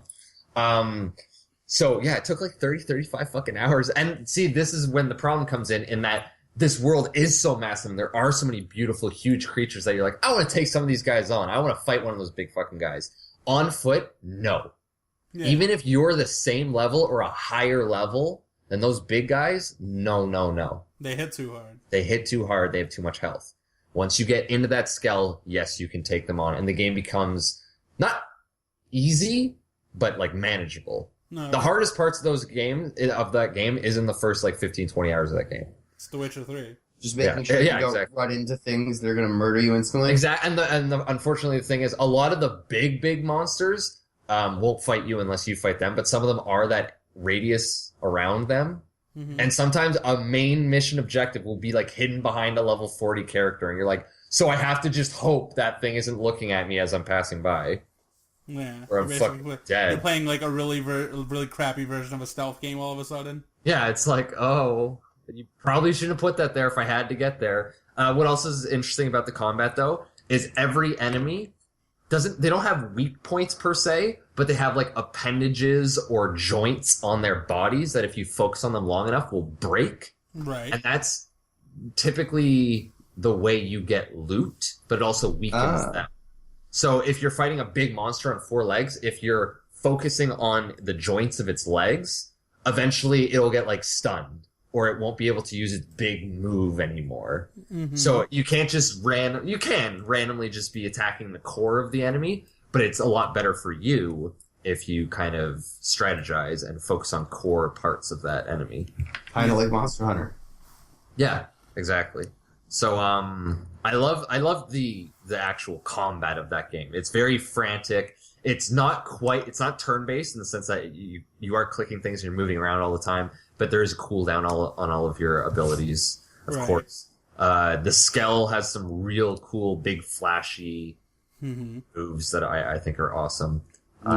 And movement gets even faster once you get into one of those Skells, and it can fly around and stuff. But yeah, it's a game with a lot of complicated mechanics that are hidden. A game that is huge, it's beautiful, it's ambitious, but the problem is that they didn't pile a consistently compelling story on top of that, and some of the choices in how the progression system works, not character progression so much, but story progression, is frustrating.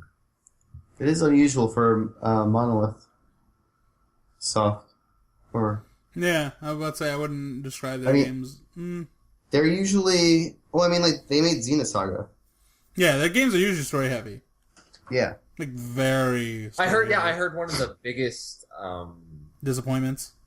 No, one of the biggest disappointments for Chronicles X, but I heard that was one of the biggest accomplishments of the first Xenoblade. Oh, yeah. Because it had a great story. So I was really excited about this game, and the story is near the bottom of my list of things I appreciate. It's not The Witcher 3? It's not contending with The Witcher 3? No, but the thing is, I wouldn't say it's as I don't have the same problem with Metal Gear Solid 5 as I do with Xenoblade, in the sense that Xenoblade, the story doesn't ever really get in the way of me enjoying it. Whereas Metal Gear Solid 5 by Chapter 2, I was getting frustrated. Yeah. That's because everything comes to a screeching halt in Chapter 2. Whereas I still feel like Xenoblade is progressing, and those moments where I have to do that surveying stuff, again, my exploration tendencies lend themselves to... Yes, exactly. And the fact that it doesn't take too long, whereas Metal Gear Solid 5... Takes too long. Okay. Oh, Xenoblade sounds cool. I want to play it. My game plan with that game, though, is I'm going to play Xenogears, and then Xenoblade 1, and then Xenoblade 2. Which is like apparently 200 hours of gaming, I guess. Yeah, I'm already, like I said, 45 hours into Xenoblade Chronicles X. I probably won't have it finished by the time we do Game of the Year podcast. Yeah, but those games are all narratively disconnected, right? So yeah, but I want to see that guy's work, sort of. I played the Xenosaga games. Might as well go through the extra trouble at this point. I own Xenoblade 1. I should play it. And Xenogears, I guess we have to play it just on the virtue of, listen, if it sucks, we have another thing to be mean to William about. Or I have another thing. Because you need another thing. You need more. Sometimes I just look for more ammunition. Like, anything that further sells the idea that William has bad taste, I'm on that shit. I am there. Ready, locked and loaded to destroy that game's existence. I didn't go into Final Fantasy Type 0 wanting to dislike it, but I had a good feeling it wouldn't be good. When Aljosa doesn't like a Final Fantasy game, there's a good chance it's probably pretty bad. It was bad. It wasn't particularly good. Whatever. Every now and then he gets it right with Wolfenstein The New Order. The only reason I waited so long to play Ori is I needed enough time to pass for Ori to no longer be a well game. He never bought it. He never played it. And thus, we're way the fuck out of Ori and the Blind Forest hype cycle. It can't count as a will game. It can't. It can't possibly be a will game. Right? Or will. That's my argument. Ben? Does that make me petty, Ben? Does it? A little bit. Absolutely. You know, someone's got to entertain our podcast audience with this type of shit. This petty shit. This petty shit. Trust me. Oh, God. If Game of the Gen is any indication, Wazzy's going to bring the petty during the Game of the Year podcast. When I went back to listen to that podcast, I was like, you know what? I feel really good about our Revengeance argument. Even though I don't think Revengeance should be a top 10 game, just in the context of it, If versus Journey, it's like, you know what? I liked our argument better than the Journey argument. But then listening to Wazzy just get so butt mad over the fact that his games got cut. It was like, Wazzy, you did such a bad job arguing for them. No one. We'll see how good arguments. No one to blame but ourselves when we get our games cut. In his case, I gave him like 3 chances to just get up and argue. I'm like, Wazzy, fought New Vegas, man, right? Right? He's got nothing. I'm like, Grand Theft Auto 5, man, so much better than Red Dead Redemption. No, okay, fine, fuck you. Whatever. Your call. You hold this L, Wazzy. Anyway. But yeah, no. I'm excited for Sunday, to be quite honest. Oh, it's going to be a day to remember. Yeah, it's like we haven't really done one of those in a whole year, though, when you think about it. Well, that's why it's the Game of the Year podcast. No, because we went through that. Well, because we went through Game of the Gen, we went year. through about like shit, We were doing yeah. one like every categories. other month at one point. Yeah, that's true. Like 12 different categories. I mean, one year we'll actually maybe consider the idea of doing multiple categories. 'Cause I would like to do best story and best moment and all that stuff. But this is not that It's year. fun, but it's a lot. It doesn't make sense for what we do and our schedules. Yeah. One day though, 1 year we'll figure out a way to do it. But otherwise, When we're not so busy with our lives. Yeah.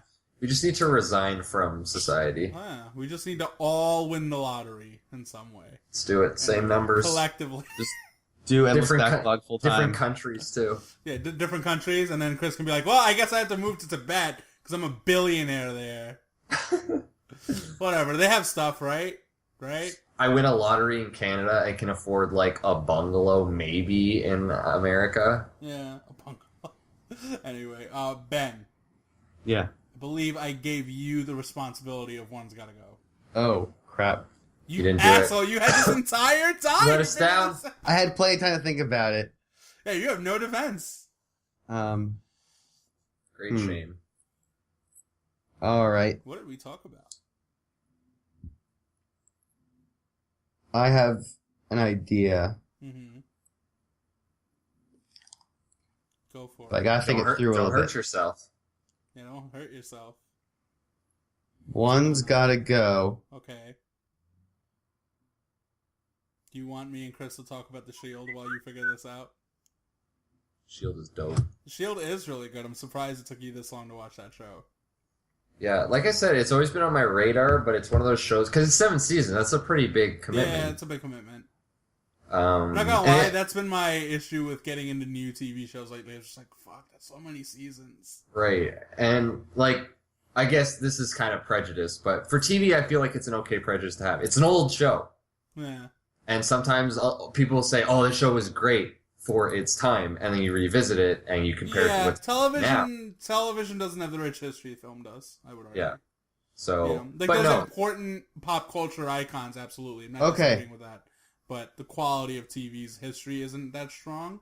Mm-hmm. But The Shield is really good. The Shield isn't that golden I'm ready. age of TV. I would argue. I'm ready. They had to beat The Wire at the fucking Emmy so many goddamn times, uncalled for. Anyway. It's ready. Shit, sorry. I don't know if this is good or not, but I'm gonna go for it.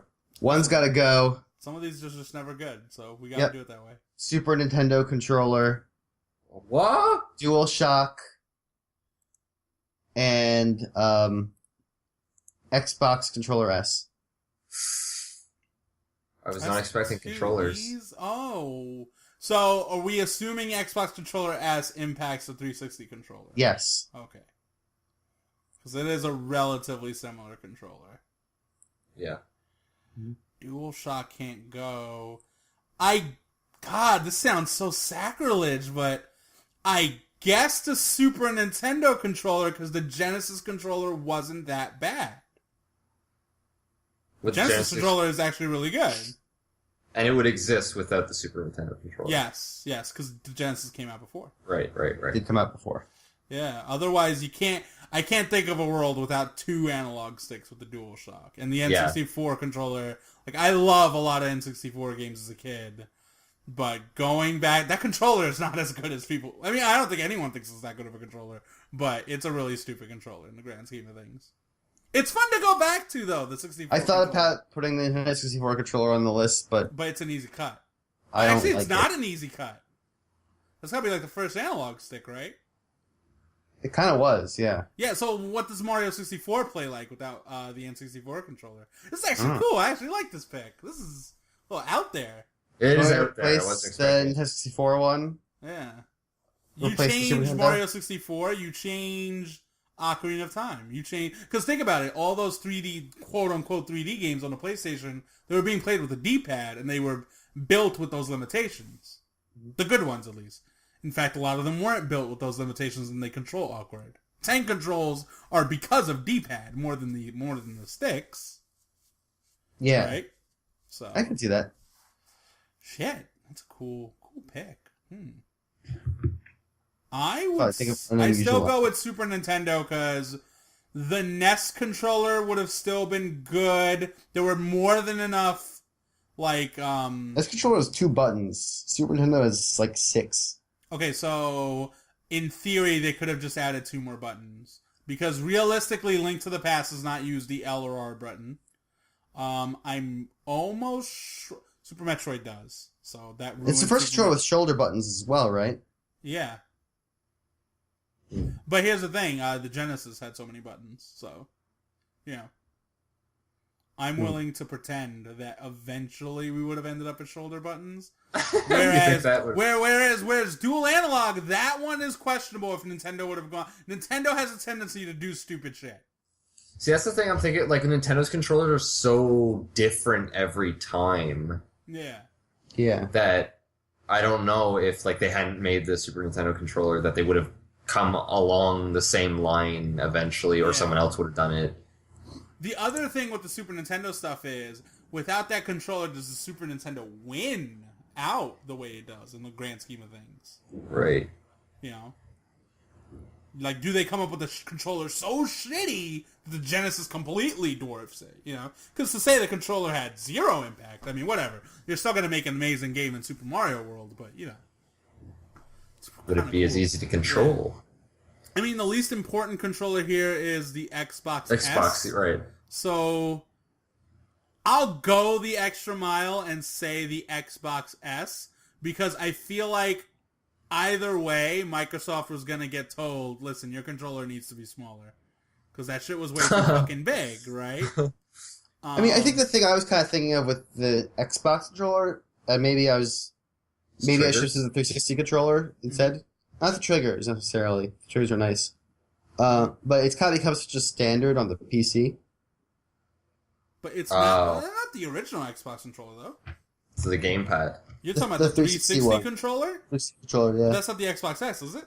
That's not the S. I mean, they're super duper similar. The only difference is, like, the 360 controller has... but, like, here's the thing. The Xbox S has 0 impact on the 360 becoming the PC controller.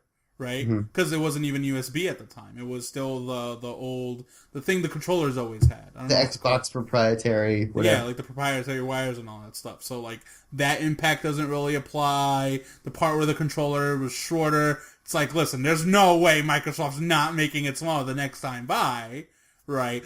I think maybe your question becomes more interesting if we add the 360 controller and replace the Xbox S. Let's do that.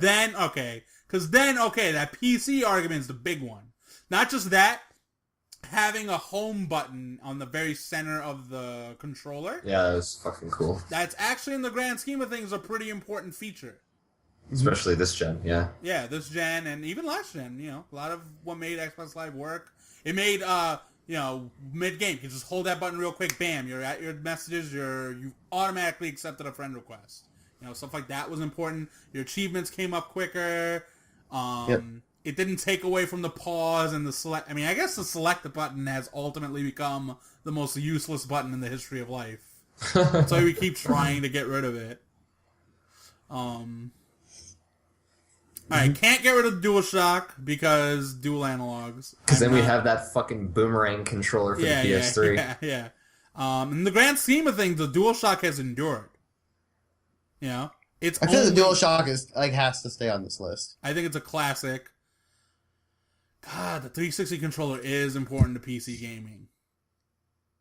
See a Super Nintendo? Yeah, I guess I'd give it to the Super Nintendo controller, but that feels like sacrilege. Whatever, we're sacrilegious on this podcast. Yeah, whatever. We've done it before. So me and Chris are down for the SNES controller being gone. Ben, your go. I could kind of see that.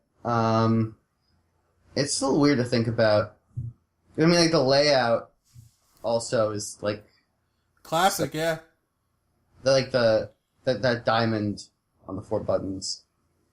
Which wasn't what the Genesis was doing. Yeah, I mean, just the way that controller is shaped, you could argue, has an impact on how the DualShock itself is designed. Mm-hmm. And how the 360 controller, in a way, is designed. The original PlayStation controller is basically a Super Nintendo controller. I mean, when Xbox made a controller, it was ABXY, and it was based off of... I mean, there was probably a controller before that did the ABXYs, right? Was there? Yeah, was there? Because I'm starting to think, is that a Nintendo thing necessarily? I think you got AB. Yeah. Then ABXY. What was the Genesis buttons called?